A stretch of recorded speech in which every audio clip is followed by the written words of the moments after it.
गन्नौर के गढ़ी केसरी में चल रही चौथे दिन की साप्ताहिक श्रीमद् भागवत कथा में देवी चित्रलेखा ने बताया, गाय का रक्त बहेगा तो धर्म को बचाना मुश्किल। देवी चित्रलेखा ने कहा कि धर्म की मां गोवंश है, अगर गाय का रक्त बहेगा तो धर्म को बचाना बहुत मुश्किल है। आज गायें भूखी प्यासी बेसहारा होकर घूम रही हैं, मरती हैं तो पेट से प्लास्टिक की थैलियां निकलती हैं। अगर थोड़ी थोड़ी जागृति आ जाए तो गायों की दशा सुधरेगी। उन्होंने बताया कि गौ माता भगवान कृष्ण के साथ श्री राम जी की इष्ट हैं।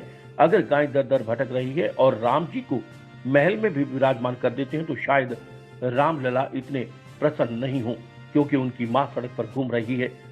देवी चित्रलेखा ने कहा कि प्रधानमंत्री जिस तरह एक घोषणा पर देश की अर्थव्यवस्था को बदल सकते हैं, तो एक घोषणा से गाय की दशा भी सुधर जाएगी।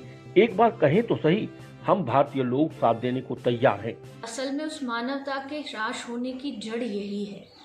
जब से हमारे देश में गाय मरने लगी या गाय कत्ल खाने में काटी जाने लगी, तब से मानव अपनी मानवता भूलता चला गया।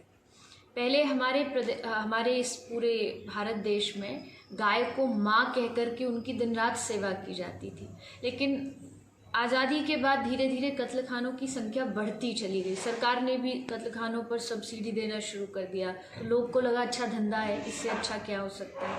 और इसी के कारण धर्म बैल के रूप में माना जाता है, और धर्म की जड़ उस रूप से अगर देखा जाए तो बैल की जननी है गाय, गौवंश। तो धर्म का जननी ही गौवंश है, धर्म की माँ ही गाय है। और अगर गाय कटेगी इस देश में, अगर गाय का एक भी रक्त बहेगा तो धर्म को बचाना बहुत मुश्किल है। देखते हैं लोग गाय के ऊपर एसिड डाल देते हैं, कोई गाय का ऑपरेशन होता है तो पेट से 60-60 किलो प्लास्टिक पॉलीथीन बाहर निकलती है, क्योंकि पॉलीथीन भी एक बहुत बड़ा कारण है गाय के मरने। तो यही तो संतों का, पूरे जो भागवत प्रवक्ताएं हैं, संत महापुरुष, उनका यही आह्वान है। और जब ये सरकार आई भी थी तो हम सब जानते, संतों का एक बहुत बड़ा समर्थन था मोदी जी के लिए, आज भी रहता है। और उसका कारण ही यही था कि एक ही आशा थी कि एक राम मंदिर, एक गौ माता और एक भ्रूण हत्या, इनके लिए कुछ अच्छा कार्य हो। प्रभु कृपा से राम मंदिर तो अभी हम सबके समक्ष आ ही गया है, पूरे देश में खूब उत्साह है। पर आशा है कि राम जी की भी इष्ट है गौ माता, कृष्ण की भी इष्ट है गौ माता। अगर वो दर दर घूम रही है और राम जी को महल में भी विराजमान कर दे तो शायद रामलला उतने प्रसन्न नहीं होंगे, क्योंकि उनकी माँ सड़क पे घूम रही है।